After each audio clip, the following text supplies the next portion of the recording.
क्या आपने कभी सोचा है कि जब देश समाजवाद और वामपंथ की राजनीति में उलझा था, तब एक संगठन चुपचाप मजदूरों को सिर्फ झंडा नहीं, बल्कि नई सोच और सही दिशा दे रहा था।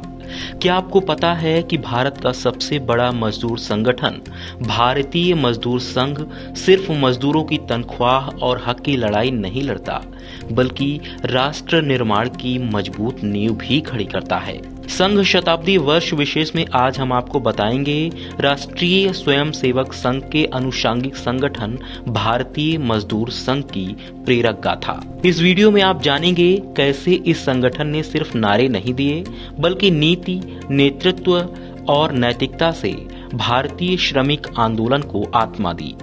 इस संगठन की स्थापना की मूल भावना क्या थी और कैसे इसने राष्ट्र सर्वोपरि श्रमिक सदा प्रथम को नारे से आगे बढ़ाकर नीति और जीवन मंत्र बना दिया।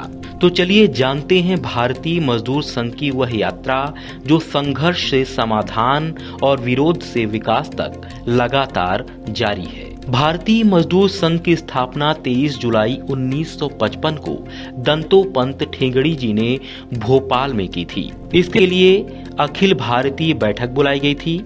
हालांकि विभिन्न राज्यों से केवल 35 कार्यकर्ता ही उसमें शामिल हुए थे। दरअसल स्वतंत्रता के बाद भारत में श्रमिक संगठनों पर समाजवाद और मार्क्सवाद का गहरा असर था। अधिकतर संगठन राजनीतिक दलों से जुड़े हुए थे और उनका मुख्य एजेंडा श्रमिक बनाम पूंजीपति संघर्ष था। ऐसे में भारतीय मजदूर संघ का एक उद्देश्य विदेशी विचारधाराओं से आजादी पाना भी था।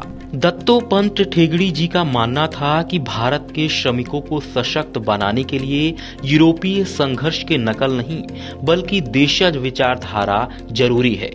मजदूर संघ ने श्रमिक आंदोलन को भारत की धार्मिक, सांस्कृतिक और नैतिक जड़ों से जोड़ा, जहां श्रम केवल जीविका नहीं बल्कि सेवा और धर्म होता है। अब आइए आपको बताते हैं कि भारतीय मजदूर संघ के सिद्धांत क्या हैं। मजदूर संघ औद्योगिक विकास का समर्थन करता है, लेकिन श्रमिक अधिकारों की कीमत पर नहीं। यह संघ हर आर्थिक सुधार का मूल्यांकन भी करता है कि क्या यह देश और श्रमिक दोनों के हित में है। यह संघ राजनीतिक दलों से पूर्ण स्वतंत्रता रखता है, जिससे उसका ध्यान केवल श्रमिक हितों पर केंद्रित रहता है। अगर भारतीय मजदूर संघ के 7 दशक की यात्रा पर नजर डालें तो 1955 में एक छोटे संगठन के रूप में शुरू हुआ भारतीय मजदूर संघ आज भारत का सबसे बड़ा श्रमिक संगठन बन चुका है। इसकी सदस्य संख्या करोड़ों में है। इस संगठन का विस्तार केवल नारेबाजी या हड़तालों से नहीं हुआ, बल्कि मजदूर संघ ने नीति और संवाद के जरिए यह विश्वास अर्जित किया है। आपको जानकर अच्छा लगेगा कि मजदूर संघ ने किसी भी मामले में हड़ताल को अंतिम विकल्प के रूप में रखा है, न कि पहला।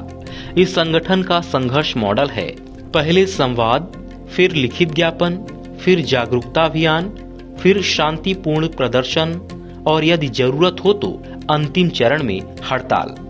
इस रणनीति के कारण मजदूर संघ को न केवल श्रमिकों का बल्कि सरकार और नियोक्ताओं का भी सम्मान प्राप्त है। भारतीय मजदूर संघ सरकार के किसी भी नए कानून का अंध विरोध नहीं करता, बल्कि उसका बारीकी से अध्ययन करता है और जहां जरूरत होती है सुझाव देकर बदलाव करवाने का दबाव बनाता है। इससे मजदूर संघ ने दिखा दिया कि कोई भी संगठन अपनी बात मजबूती से रखकर विकास के साथ चल सकता है। वहीं भारतीय मजदूर संघ संपत्ति की न्याय संगत वितरण की बात करता है। इसका अर्थ है श्रमिकों को उत्पादन में उनके योगदान के अनुसार हिस्सा मिले। मजदूरी महंगाई और उत्पादकता से जुड़ी हो।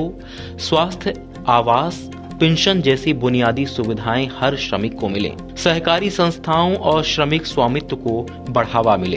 भारतीय मजदूर संघ ने अपने 7 दशक के सफर से साफ कर दिया है कि यह श्रमिक संगठन राजनीति से ऊपर उठकर राष्ट्र के निर्माण में लगा है, जो सिर्फ नारे नहीं देता बल्कि समाधान भी देता है, जो सिर्फ हक की बात नहीं करता बल्कि कर्तव्यों की चेतना भी जगाता है।